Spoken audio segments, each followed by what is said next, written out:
Wes Streeting, you're on breakfast. Is he there? Wes?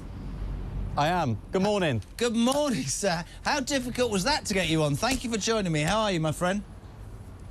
I'm very good, thank you. Very good. I've got so much to talk to you about. Oh, my God. Right. Now, let's start with your bit. According to the Labour Party, more than 22,000 patients have been waiting over 2 months to start treatment for cancer, as the NHS, we know, struggles to cut waiting times.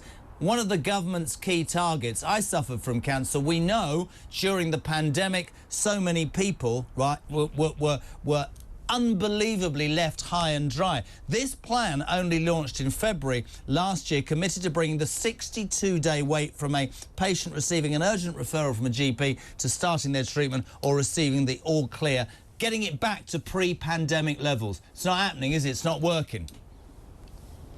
No, and to be honest, Jeremy, pre-pandemic levels weren't good enough either. It was about 14,000 pre-pandemic. When we were last in government, we got that number down to 1,000. So, as you know from your experience with cancer, I know from mine, timing really matters. And so I think the key challenge here, government's got to speed up diagnosis, but crucially make sure the NHS has got the staff it needs to treat patients on time. That means retaining the great people we already have working in the NHS. How are you going to pay for it, Wes? How are you going to pay for it? So, our plan to double the number of medical school places and increase nursing and midwifery clinical training places, as well as some other key roles in the NHS, would cost £1.6 billion, and we would fund that by abolishing the non-dom tax status, because we think people who make Britain their home should pay their taxes here too. And I was pretty surprised, actually, given that Jeremy Hunt previously praised Labour's workforce plan when he was chair of the Health Select Committee, that he didn't nick it in the budget recently. And I think that was a very short-sighted, short-termist move that will shortchange the NHS too and leave patients without the staff the NHS needs to see them treated on time. One of the biggest things that we've talked about this week, not specifically moving it away from the NHS, is Sunak. I suspect that there are those inside the Labour Party, not you, because you're always good enough to come and talk, who would view Sunak as far more of a challenge than Boris Johnson. Suddenly we have this orderly, quite competent man. And let's be honest, Wes, this week Brexit got done. This week his tax was released. You lot have jumped up and down a bit, but that's not going to resonate. The latest polls say he's clawing it back. The RMT have folded. I asked this of your leader, who is in Stoke-on-Trent, the Red Wall, the sort of seat that you need to win back. He was there yesterday talking about his 5 mission statements and what he plans to do.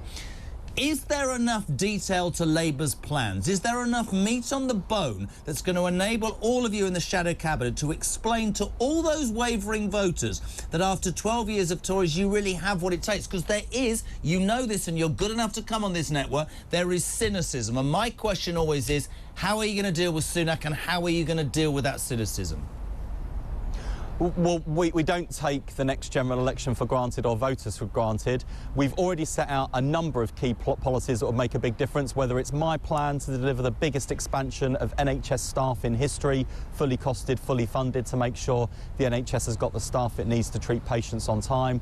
Yvette Cooper's plan to recruit 13,000 more police and police community support officers so that we can bring down the appalling levels of knife crime and violence against women and girls, as well as increase successful prosecutions in things like rape cases, where, I mean, only 1.5% of rapes are being brought to charge, not even prosecution. That means of like 300 rapes that might be committed today, barely a handful of people are going to be prosecuted for them. So, and people can judge Labour not just on our plans for the future, but our record in government, where we had a huge list of achievements we were able to rattle off by the end of 13 years in government. I think if you ask Conservative MPs today, well, what are your big achievements from the last 13 years?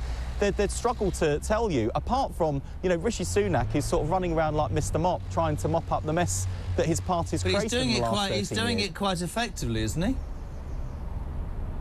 I don't know, to be honest, Jeremy. I think the Conservative Party remains deeply divided. not really focused on... Hold on a sec, where's that vote for Brexit? 529 to 22. That supposed backbench rebellion was Boris Johnson, Liz Truss and Ian Duncan Smith. And the thing those three have got in common is they've messed up the leadership. The fact is, the point I made to you is he appears quite controlled and quite loyally. I think it's going to be fascinating. I think politics, if I'm being honest with you, I think politics is now... It's about seriousness, detail and debate. And I would say this to you. I think Labour has a very good chance of winning the next election, but I do think they need to explain. Now, take this the right way. Chris in Newbury. This is the sort... I read this out earlier and I want to read it to you, Wes. Sorry, he says, but could you just tell Wes Streeting that I have voted Tory for my lifetime? I want them out of office. Can he confirm, please, that my 19-year-old daughter's rights as a woman will be enshrined in law and that no man who thinks they are a woman will be ever allowed in a space she needs privacy in? If he says to you that one thing, I will take the risk as a Tory voter of voting Labour for the first time in my life. Chris in Newbury, what do you say to that, Wes?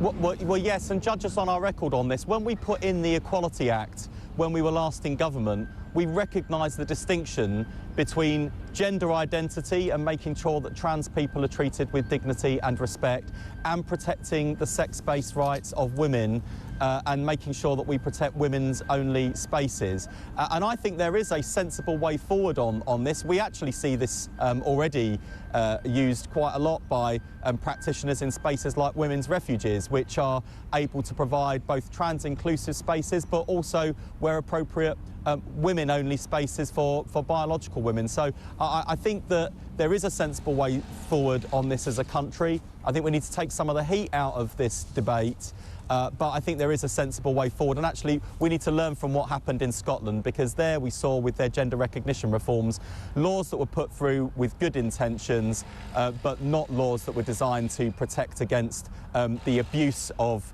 laws that were designed to help trans people. It is an absurdity that a man who raped a woman was able to claim he was a woman in order to get a space in a women's prison. We can't allow that sort of dangerous nonsense to continue.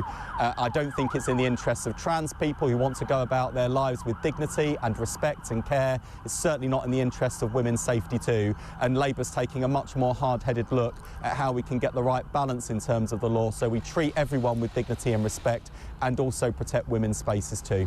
Wes, always a pleasure. Really appreciate it. Wes Streeting, Shadow Health Secretary on Talk Breakfast.